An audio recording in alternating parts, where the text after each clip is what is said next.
আসসালামু আলাইকুম ওরহমতুল্লাহি ওবরাকাতুহ। প্রিয় দর্শক, আশা করি আপনারা সবাই ভালো আছেন এবং আমরাও আল্লাহর রহমতে খুবই ভালো আছি।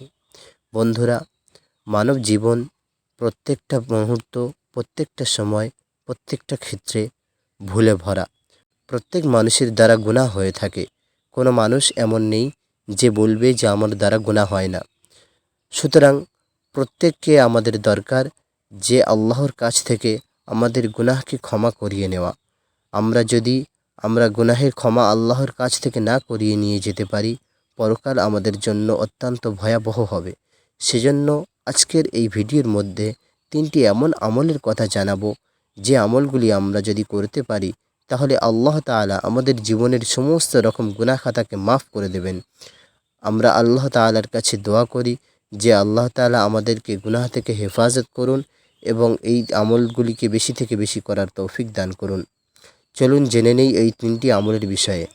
নাম্বার 1, প্রত্যেক নামাজের পরে তাসবিহে ফাতিমি অর্থাৎ সুবহানাল্লাহ 33 বার, আলহামদুলিল্লাহ 33 বার এবং আল্লাহু আকবার 33 বার পাঠ করা এবং 100 বার পুরো করার জন্য লা ইলাহা ইল্লাল্লাহু ওয়াহদাহু লা শারীকা লাহ, লাহুল মুলকু ওয়া লাহুল হামদ ওয়া হুয়া আলা কুল্লি শাইইন কদির, এই দোয়াটি পাঠ করা। যে ব্যক্তি এই আমলটি প্রত্যেক নামাজের পরে করবে, আল্লাহ তাআলা তার জীবনের সমস্ত রকম গুনাহ খাতাকে মাফ করে দেবেন, যদিও তা সমুদ্রের ফানা পরিমাণ হয়। দ্বিতীয় আমল, যে ব্যক্তি প্রতিদিন সুবহানাল্লাহি ওয়া বিহামদিহি 100 বার পাঠ করবে, আল্লাহ তাআলা তার জীবনের সমস্ত রকম গুনাহ খাতাকে মাফ করে দেবেন, যদিও তা সমুদ্রের ফানারাশি পরিমাণ হয়। নাম্বার 3, যে ব্যক্তি বিছানায় শুয়ে এই দোয়াটি পাঠ করবে, আল্লাহ তাআলা তার সমস্ত রকম গুনাহ খাতাকে মাফ করে দেবেন।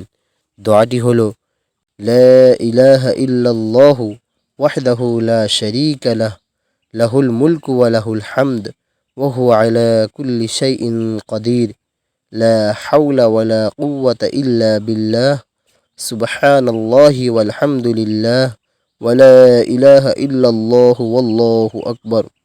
যে ব্যক্তি বিছানায় শুয়ে এই দোয়াটি পাঠ করবে, আল্লাহ তাআলা তার সমস্ত রকম গুনাহ খাতাকে মাফ করে দেবেন। বন্ধুরা, এখানে 3টি আমলের বিষয় আমরা হাদিস থেকে জানালাম। এই আমল 3টি যে ব্যক্তি করবে, আল্লাহ তাআলা তার সমস্ত রকম গুনাহ খাতাকে মাফ করে দেবেন। আমরা আল্লাহ তাআলার কাছে দোয়া করি, আল্লাহ তাআলা আমাদেরকে গুনাহ থেকে হেফাজত করুন এবং এই 3টি আমলকে বেশি থেকে বেশি করার তৌফিক দান করুন। আমিন সুম্মা আমিন।